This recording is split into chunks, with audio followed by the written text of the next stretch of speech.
Welcome to the Soul Grit Podcast.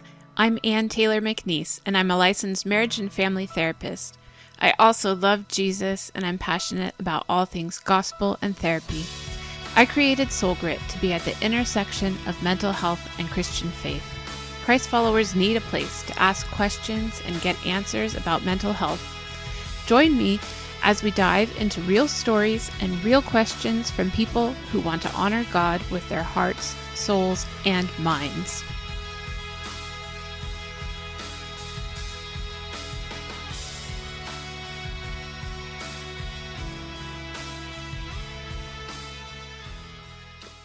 Hello, welcome back to the Soul Grit Podcast. I'm Ann Taylor McNeese. I'm all by myself today, no guest, because I had a special request for a podcast episode where we would talk about a specific topic. And I wanted to make sure everybody knew that this is something that's available to you with the Soul Grit Podcast. You can email me at info@soulgritresources or DM me on Instagram at soulgritresources, and just let me know what you're wondering about. What's a question that you have about counseling, therapy, psychology, anything about how that relates to your faith. And I'd be happy to create an episode just for you.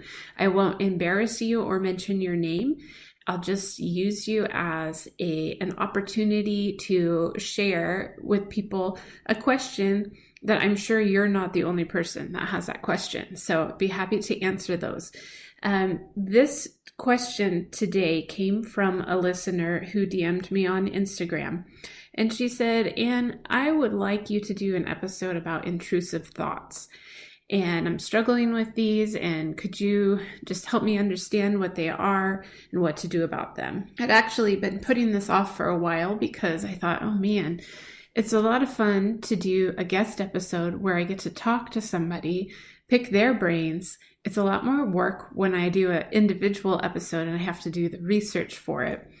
I feel like with my personality, I'm able to kind of wing it in a session. I don't want that to sound like I'm unprepared, but when I'm with another person as they're talking, my mind is working to draw out information that I already know or resources where we can look for the information that we need. When I'm all by myself, sometimes it seems like just a blank page. So I've been putting this off for a while. But I did take my kids to school yesterday, and we have a 6-year-old, 8-year-old, and 11-year-old. So one was starting middle school. That's a whole new ball game. And the little one is starting first grade. First grade is the time when kids get to go to school all day long here in Southern California. So I have been waiting for this day for many years when all the kids would be at school for full days. Over the last year and a half, of course, all of our plans kind of shifted when the kids were at home, and some of the things that I wanted to do kind of got put on the back burner. But I'm feeling this sense of freedom as the kids are back in school and I have more time to focus on some of the projects that I really want to put out into the world. So now that they're there, I'm working on some of these solo episodes where I have to do a little bit more work. And for today, we're going to talk about intrusive thoughts. What are intrusive thoughts? I like to think about, in the name intrusive thoughts, so we have that word that reminds us of intruders. And intrusive thoughts are just like that. Now, if you had an intruder in your home, some of the emotions that you might experience would be fear. You might feel violated. You might feel frantic to get them out. And those are the same feelings that you might have when you have intrusive thoughts. They are automatic thoughts that come into your awareness at unexpected times. So most of our thoughts just come and go, and we don't really even notice that we're having these thoughts. But intrusive thoughts actually intrude, like they make their presence known, and they stay long enough for you to notice them, and then you become bothered by them. Now, if I had intrusive thoughts that were about, let's say, just like how wonderful my husband is, or how much God has blessed me, or things like that, those probably wouldn't bother me. And that's the other hallmark of an intrusive thought, is that they usually fall into just a few categories. I mean, they can be about anything, but the ones that usually bother us revolve around certain themes. The themes are typically violence, fear, maybe breaking some of your religious rules, or sexual fantasies. And so most of these are not something that we want to be thinking about on a regular basis, and yet we don't seem to be able to control when they come and go. Once they come, they bother us, because think about the first category, violence. Well, nobody wants to think about doing a violent act or having a violent act committed against you or a loved one, but sometimes those images flash through our heads when we're not wanting them to be there. Same with sexual fantasies. I mean, I guess there's a lot of people who spend a lot of time working on sexual fantasies and entertaining themselves that way. But when they're at inappropriate moments and they are maybe against your values, your sexual values, then those become really bothersome, and we become alarmed that our mind could go that way, when in the rest of our lives we feel like good moral beings. So a few things to know about intrusive thoughts is that everybody has them. You might have a different brand than I do, but everybody has them sometimes. You might be thinking about something else totally, and then all of a sudden you're like, whoa, where did that image come from? Or where did that thought come from? And most of the time it's brief enough or rare enough that it doesn't bother you too much, but sometimes they become more frequent or they last longer and you can't get them out of your head, and that's when it becomes a problem. But one thing for you to know is thoughts are just thoughts. They are not reality. We have the ability to examine our thoughts, and then we get to keep them or toss them. And this is called metacognition. So cognition is your thinking. Metacognition is thinking about your thinking. So I would ask you, when's the last time you thought about your thinking? Are you looking at your thoughts and evaluating whether they are negative or positive? Are they helpful or unhelpful? Are they honoring to God or are they worldly? Those are some of the things that we might ask ourselves about our thoughts. So if they're just thoughts, they're not reality, and you can evaluate them, you also need to know that if you don't have the urge to act on them, they're not dangerous. So let me just put the caveat here. If you do have the urge to act on them, then you need to make sure that you talk to a therapist or a trusted friend or even a hotline if you feel like you or someone else might be in danger.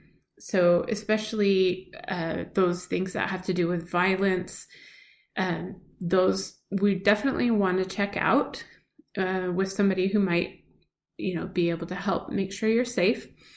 If it's, for example, a sexual thought that keeps coming, that's another opportunity for you to talk to a therapist or a friend that can just help you direct your thoughts in a more helpful way, and to understand if there's some sense of feeling condemned around that or feeling guilty about that, and they can help you sort that out.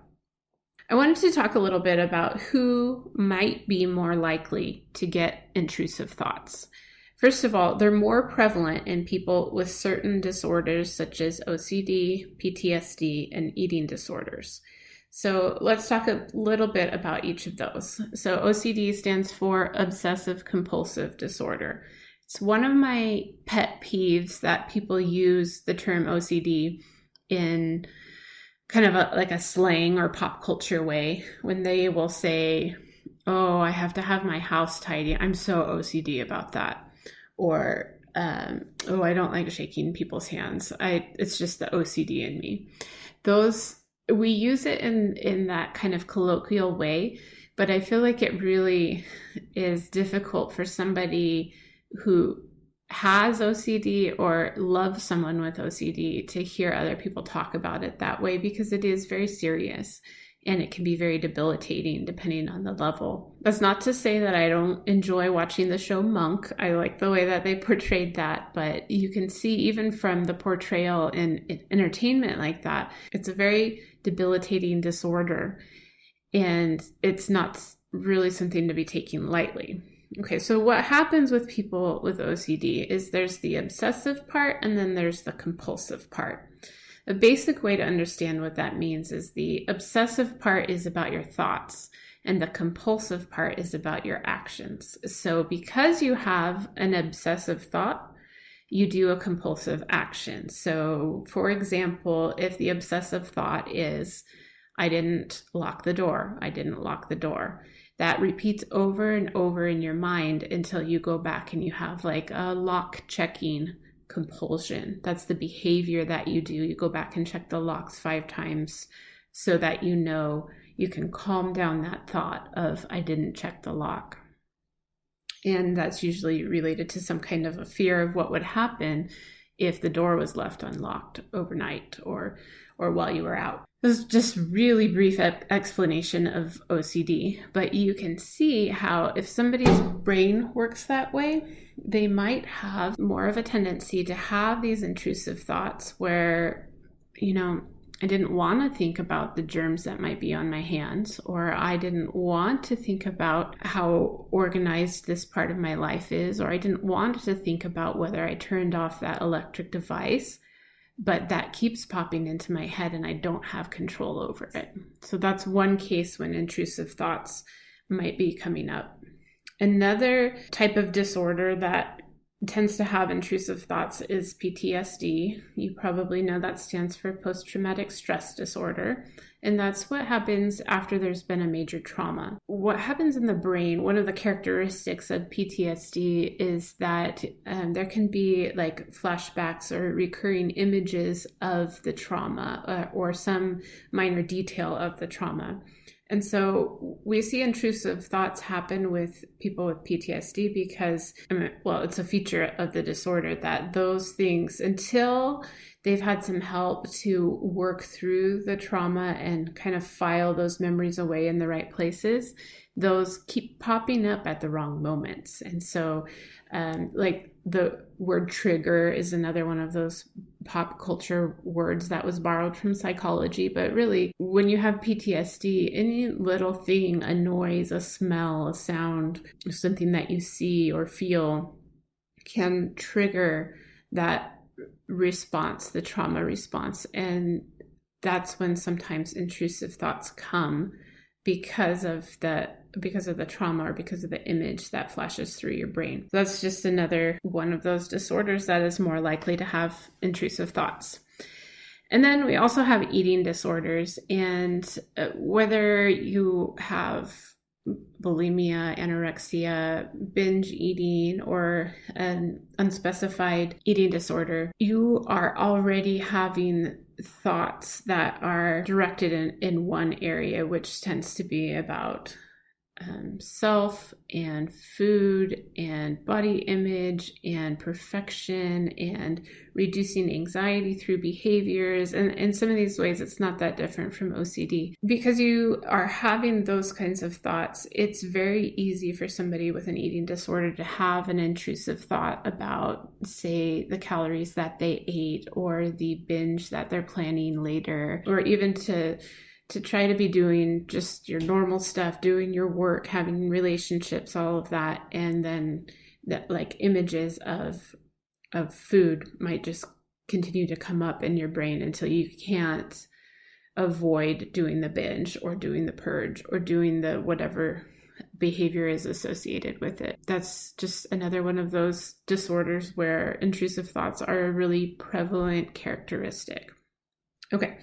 If you don't have OCD, PTSD, or an eating disorder, you can still have intrusive thoughts. And I don't want anybody to think that they might have one of these disorders just because they have intrusive thoughts. That's not my intention here.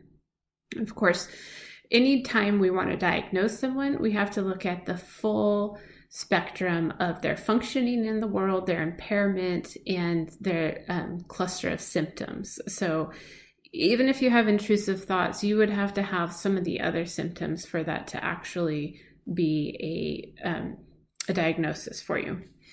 So with that said, we should talk about what should you do with intrusive thoughts now that you know what they are. This is the part where I had to do a little bit more research because I know what I would do if I were in the session with you, but I wanted to be able to talk to you in this format about it.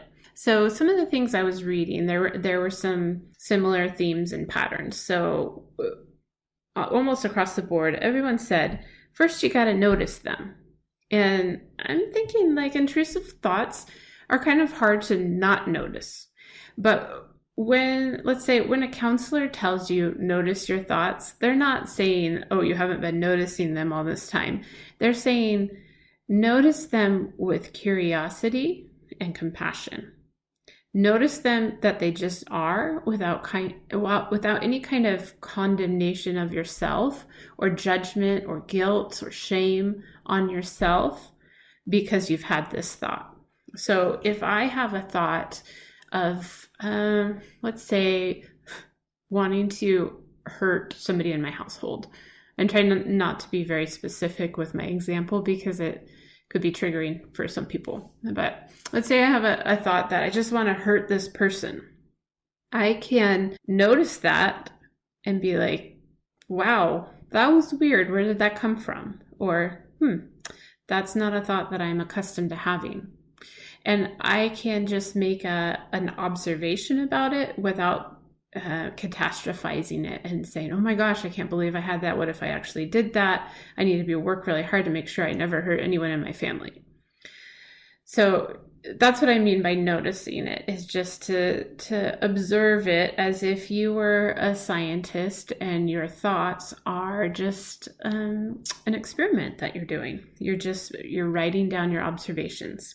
The other aspect of that is that we're not trying to suppress them, because we all know that the more time that we spend trying to suppress something or to not give into something, the stronger that thing becomes in our awareness. So if you have a thought like that, just let it be and then see if it passes. If it doesn't pass, then we'll talk about some other strategies for that. But trying not to have it is not a helpful strategy. And I want you to remember that it's not a sign of weak character or immorality if you have these kinds of thoughts. These pop up in your brain. There could be a lot of different reasons why these happen. It could be part of your biology or part of your brain trying to protect itself, but it's not a sign of your character or your morality if you're having these thoughts. You should also notice if anything is triggering you. For example, many people can't watch violent TV shows without having some of these images pop up occasionally in their minds. And it's the same with sexual content that we see. If you're watching shows or video games or movies, podcasts even, that have a lot of content around violence or sexuality, it's more likely that those types of thoughts will pop up in your brain than if you were completely free from that kind of exposure. I know we can't always completely limit ourselves because the news itself is violent and sometimes disgusting. So we can't completely cut that off, but we can be protective of our brains in having some limits on what we do choose to put in there. Another thing I'd like to say is that sometimes meds can help. So if you had one of those disorders that I mentioned above, a lot of times those co-occur with depression or anxiety and other forms. And a doctor might prescribe for OCD, for PTSD, or for eating disorders. A doctor might prescribe antidepressants or anti-anxiety medications to help your brain process the thoughts and feelings in the way that it's supposed to. So usually those types of medications are going to work with your neurotransmitters, your serotonin, dopamine, norepinephrine, all of those little chemicals that are sending messages in your brain. And sometimes when we see a lot of intrusive thoughts happening, it could be because some of those messages are getting stuck, not going the places that they're supposed to go. So medication can help with that. But you should also consider therapy. I know I'm going to probably say this every episode. You should consider therapy. It can be helpful. You can talk it out with another person who can reassure you that you're not crazy. You can also learn skills like cognitive behavior therapy, where you practice bringing awareness to your thoughts and exchanging them for better thoughts. This is probably, in all the research that I did, this is probably the gold standard of working with intrusive thoughts is cognitive behavior therapy, because it teaches you look at your thoughts. Some people don't even know how to identify the thoughts that they're having. So a therapist can teach you how to do that. And then you will look at what might be wrong with your thought. We call those cognitive distortions, where it's a thinking error. And then after you've seen that, you can also look at what emotions are stemming from that thought, and then what behaviors.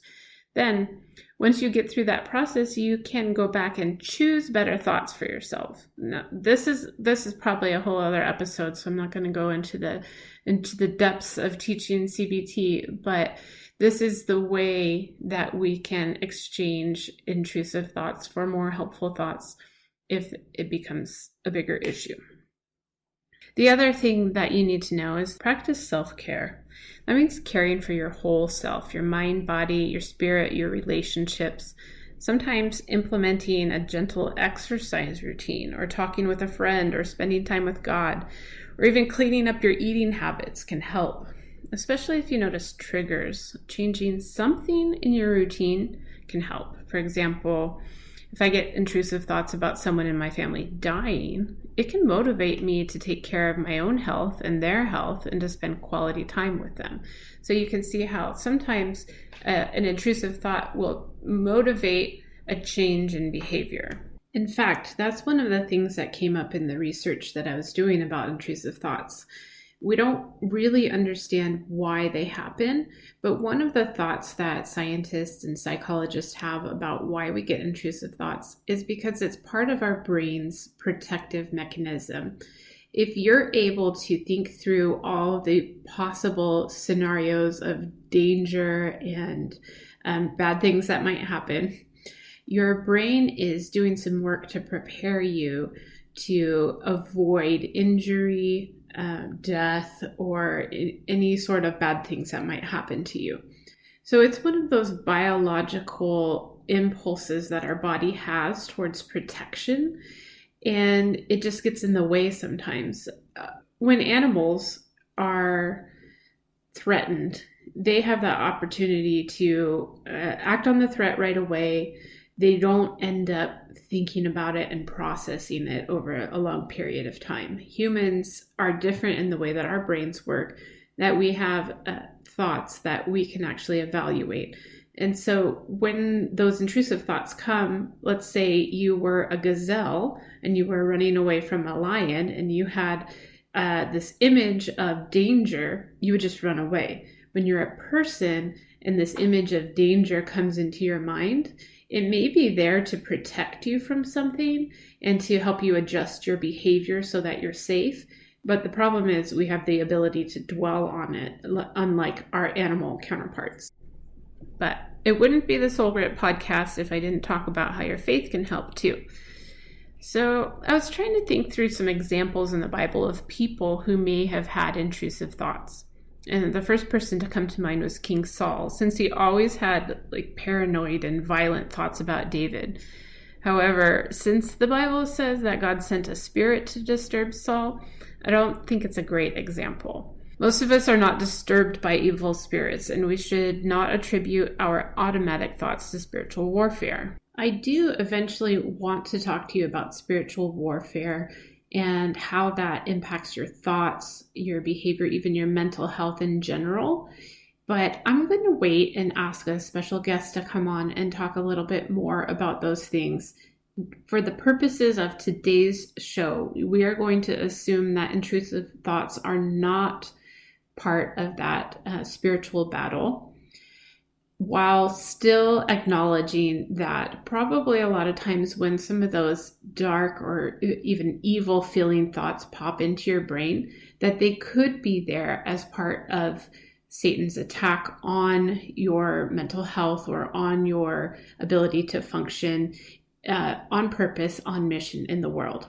I'm not negating that. I just want to come back to that later so that we can continue to focus on intrusive thoughts as a mental health phenomenon. We probably know the most about the inner life of David since he wrote so many of the Psalms. It's clear that David often had thoughts of fear, depression, and despair.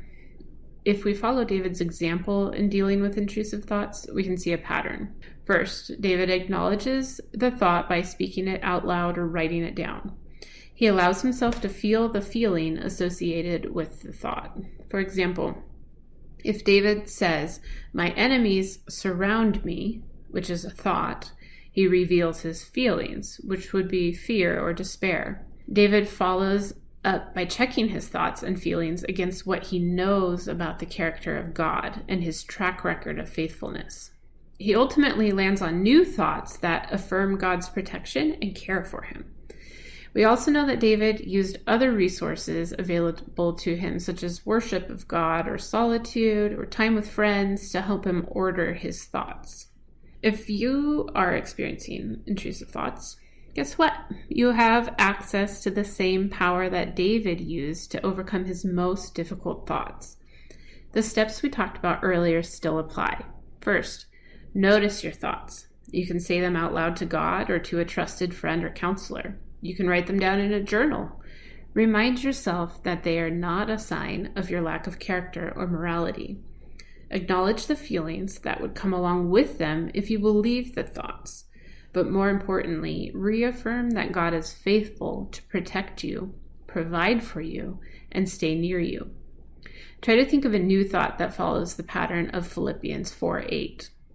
Now, Philippians 4:8 is the verse that says, "Whatever is true, whatever is noble, whatever is lovely, think on these things." I'm paraphrasing a little bit, but go ahead and look up Philippians 4:8 and write that out, and then compare your intrusive thought with those qualities of the types of thoughts that God wants you to have.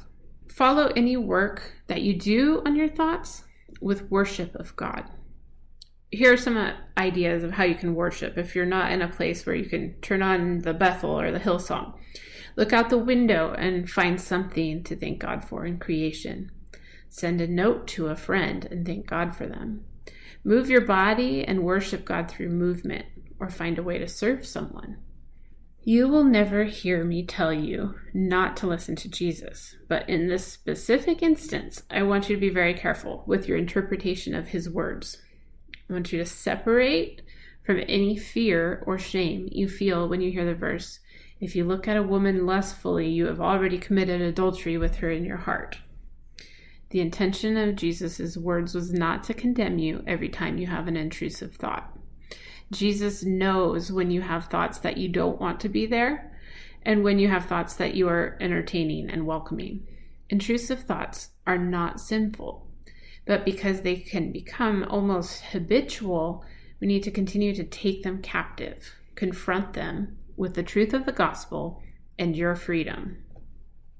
If you would like to learn how to confront your thoughts, there's a way to do it that combines both scientific proof with the truth of Scripture. I created a tool called Cognitive Behavior Therapy with Scripture, and it's available for free on my website. When you sign up to receive this free tool, you will also be emailed a link to a video where I teach how to use it. You'll get to meet me and one of my helpful friends as we walk through the technique as if we were in a therapy session. But the beauty of the tool is that you don't have to be with your therapist to use it. You can walk through it on your own. And once you have practiced it on paper a few times, you won't even need to write things down anymore. It will become part of your automatic process of reviewing and improving your thoughts. You can find that at soulgritresources.com and just enter your email when the window pops up with the free download offer. I'd love to continue this conversation and be able to answer your specific questions about intrusive thoughts or CBT or any other topics you'd like a Christian therapist to answer. You can send me an email at info@soulgritresources.com or DM me at soulgritresources. Thanks a lot to the listener who sent in this question and inspired me to create the episode about that. I hope to hear from lots more of you in the future. The Soul Grit podcast is a production of Soul Grit Resources. You can find more at soulgritresources.com or on the socials at Soul Grit Resources. You can email me at info@soulgritresources.com.